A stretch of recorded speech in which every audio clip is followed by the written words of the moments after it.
Salam, hər vaxtınız xeyir olsun. Bugün sizinlə Mikayıl Müşfiqin Yağış Yağarkən şeirinin təhlilini verəcəm. Əvvəlcə ümumi qeydlərini deyim. Deməli, əsər lirik növdə yazılıbdır. Biz bilirik ki, lirik növdə yazılıbsa, burada tərənnüm əsas olacaq. Lakin mən qeyd eləmişdim ki, tərənnüm əsasında yazılıbdır. Deməli, mən qeyd eləmişdim ki, lirik növdə yazılan bütün əsərlərdə tərənnüm aparıcıdır fikri yanlış olacaq. Hər biz lirik növdə yazılmış belə deyilmiş şeiri tərənnüm əsasında yazılıb deyə adlandıra bilmərik. Lakin bəzi əsərlərimiz, şeylərimiz var ki, onları biz xüsusi vurğuluyuruq. Onlardan biri də deməli, lirik tərənnüm əsasında yazılmış Yağış Yağarkən şeiridir. Həmçinin də biz Cəfər Cabbarlının ana şeiri haqqında da bu fikri demişdik ki, tərənnüm aparıcıdır. Deməli, bu şeirimiz peyzaj lirikası hesab olunur. Peyzaj lirikası. Peyzaj lirikası nə deməkdir? Lirik şeirlərdə təbiətin təsviri peyzaj lirikası hesab olunur. Və bu da peyzaj lirikasına aid nümunədir. Burada belə deyək də, əsərdə müəllifin sırf özü iştirak eləmir, yəni müəllifin özü, şairin özü obraz kimi iştirak eləmir. Burada bir sıra obrazlar var. Misal üçün, uşaq, orada qaçan oğlan var idi, daha sonra qız obrazı var idi. Amma sırf sual düşə bilər ki, burada şair obraz kimi özü də çıxış edib, xeyr, bu yanlış fikir olacaqdır. Yəni, müəllifin özü obraz olaraq əsərdə iştirak etmir. Və yadınızda saxlayın ki, şeirdə insanla təbiət hadisəsi vəhdətdə verilmişdir. Burada indi biz görəcəyik ki, bir neçə təbiət hadisəsinin adı çəkilmiş, onlara müraciət olunmuşdur. Baxaq indi şeirimizin belə deyək, təhlilinə bir-bir izah eləyəcəm. Siz də özünüz üçün qeydlər götürərsiniz. Başladıq. Qələmimizi arzu eləyək. Yağış yağır, rəqs eləyər gür damlalar, sıra-sıra inci-inci nur damlalar. Belə deyim də, bunların hər biri iki-iki belə qafiyələnir öz aralarında. Fikir versəz toqquşaraq, şaraq-şaraq, pırıl-pırıl, şırıl-şırıl, ildırımlar, qaldırımlar və s. Yəni, öz aralarında qafiyələnir, amma biz buna, necə deyim, məsnəvi formasında qafiyələnir deyə bilmərik. Çünki o məsnəviyə tam şəkildə uyğun gəlmir və yaxud da deyə bilmərik ki, şeir vahidi beytdir və yaxud da bənddir. Yəni, tam bir şey demək olmur.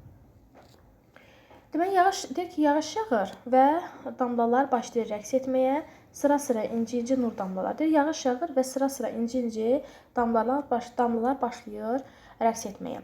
Göydə iki qara bulud deyir, toqquşaraq, ildırımlar şaqqıldayır şaraq-şaraq. Deyir, göydə iki dənə qara bulud toqquşur və ildırımlar başlayır şaqqıldamağa.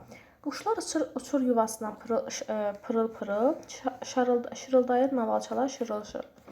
Quşlar yuvasına uçmağa başlayır və navalçalardan axan su şırıl-şırıl şırıldayır. Navalça da biz bilirik də, o evin damının üstünə yağış yağır, oradan yavaş-yavaş yerə sular süzülür, tökülür. Baxın, o navalça hesab olunur və deyir ki, navalçalardan da su şırıl-şırıl şırıldayıb yerə tökülür.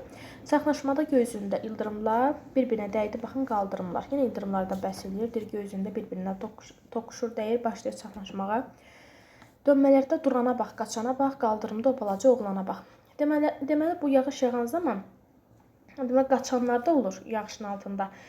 Onun altında duranlar da olur. Deyir, dönmələrdə durana bax, qaçana bax, qaldırımda o balaca oğlana bax. Deməli, bir balaca oğlan var. Deməli, balaca oğlandan danışır şair. Deyir, öz döşündən yeni sözlər toxuyaraq, ayağını şappıldadır oxuyaraq. Deməli, balaca oğlan neyniyir? Balaca oğlanın suyun üstündə başlayır ayağını şappıldatmağa və yeni sözlər başlayır oxumağa. Belə deyək də, mahnı oxuyur. Oğlan deməli ayağını şappıldadır suyun üstündə və mahnı oxuyur. İndi görə qız neynir? Gülə-gülə bir qız qaçır səkdən.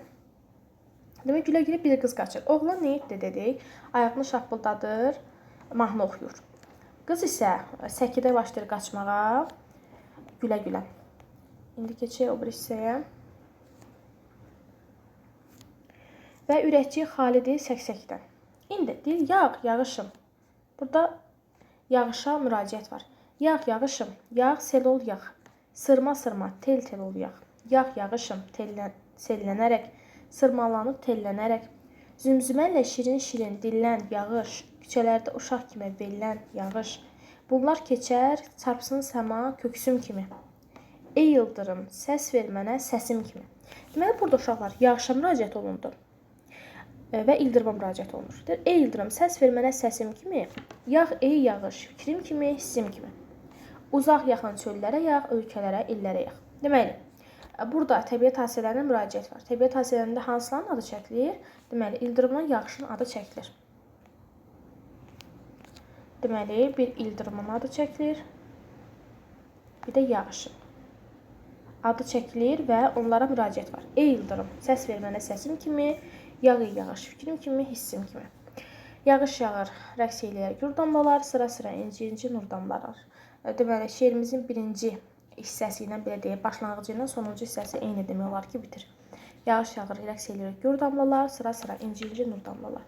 Bu da bizim yağış yağarkən şeirinin təhlili idi. Dedik ki, peyzaj lirikası hesab olunur. Təbiət hadisələrindən bəhs olunur. Yağış yağarkən, deməli, yağış yağarkən insanların, belə deyək də, yağışa reaksiyası. Yəni, məsəl üçün, oğlan uşağı var idi orada, ayağını deyir, şappıldadı, mahnı oxuyur. Qız isə gülümsəməyə başlayır. Və burada ildırıma, həmçinin də yağışa müraciət vardır. Ey ildırım, səs ver mənə səsim kimi, yağ ey yağış, fikrim kimi, hissim kimi. Bu da bizim yağış yağarkən şeirinin təhlili.